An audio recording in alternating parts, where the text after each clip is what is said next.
We've all been there. Your boss sends a late-night email, someone cuts you off in traffic. A relationship you cared about starts to crumble. In that moment, it feels like the world is happening to you and you're just a leaf being blown around by a hurricane of stress and anxiety. Most people think the solution is to change the world, to get more money, better friends, or a smoother life. But there is a 2,000-year-old mental operating system that suggests something completely different.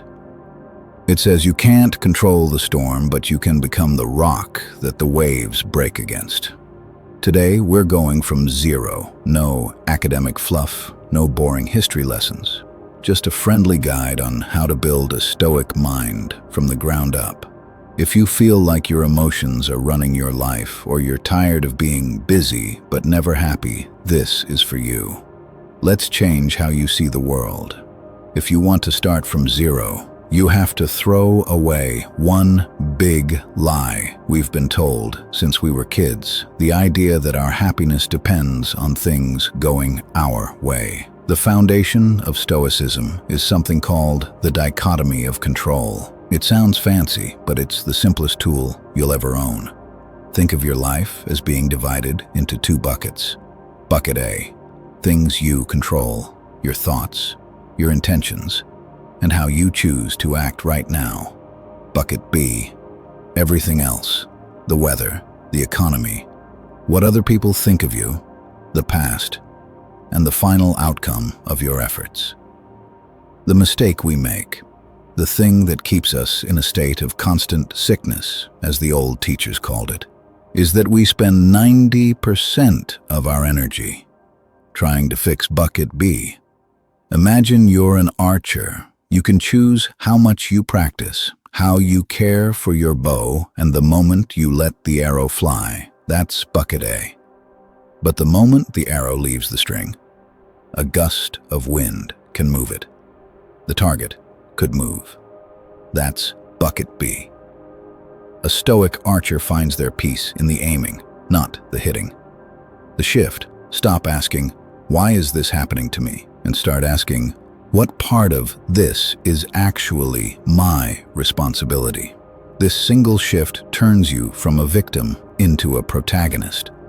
Now, as you start building this mindset, there are a few traps you're going to fall into. Let's clear those up right now. Trap 1, the emotionless robot myth. People think being stoic means having a heart of stone. It's not. It's about not being overpowered by emotions. You'll still feel sadness, anger, or fear. The goal isn't to kill the feeling. It's to build a gap between the feeling and your reaction. You feel the anger, but you don't let it drive the car. Trap 2, the doormat problem. Stoicism isn't about being passive. Just because you don't control what someone says to you doesn't mean you shouldn't set boundaries. It just means you don't let their insults ruin your internal peace. You act with justice and kindness, but you don't need their approval to feel okay. Trap 3, being busy with useless things. There's a famous observation that we aren't given a short life. We make it short by wasting it. Avoid the trap of living for the weekend or living for a future that hasn't happened yet. If you're constantly waiting for your real life to start once you get that promotion or that house, you're missing the only life you actually have, which is this moment. Okay, so how do we take this from cool idea to real life? Here are 3 easy practices you can start in the next 10 minutes. 1. The morning prep. Before you check your phone, take 60 seconds. Think about your day. Acknowledge that you might encounter someone rude, a project might fail, or you might get stuck in traffic. This isn't being negative, it's mental insurance. When it happens, you don't panic because you already expected it. You say, there's the traffic I planned for. And you stay calm while everyone else is screaming at their steering wheel. 2. The view from above. When you're stressed about a tiny mistake at work, zoom out.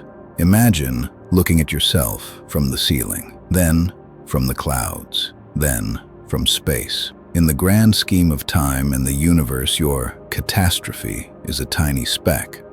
This helps you regain your perspective and stop treating minor inconveniences like life or death situations. 3. The banquet rule.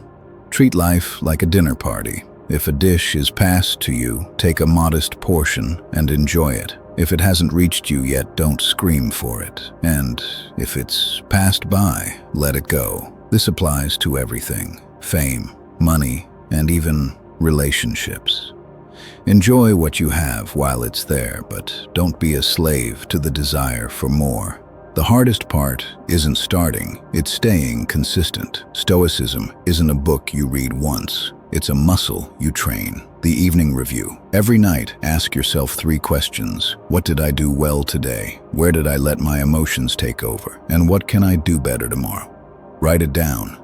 This simple act of witnessing your own life prevents you from living on autopilot.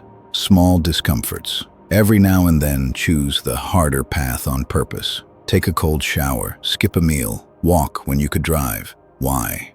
Because when you prove to yourself that you can handle a little cold or hunger, the big scares of life, like losing money or status, lose their power over you. You realize, I can handle this. I am tougher than my circumstances. So, what happens after a month of this? A year? You'll notice that your bad days aren't as bad anymore. You'll find that the people who used to annoy you suddenly seem pitiable rather than frustrating. You'll realize that your happiness is no longer a hostage to the outside world. Building a Stoic mind is about reclaiming your freedom. It's about realizing that while you are a citizen of a chaotic world, your mind is a fortress. As one of the great teachers, who was himself an enslaved man, once said, "Only the educated are free." And educated in this sense means knowing what belongs to you and what doesn't. You're starting from zero, and that's the best place to be. You're clearing away the clutter and building something that can't be taken away from you.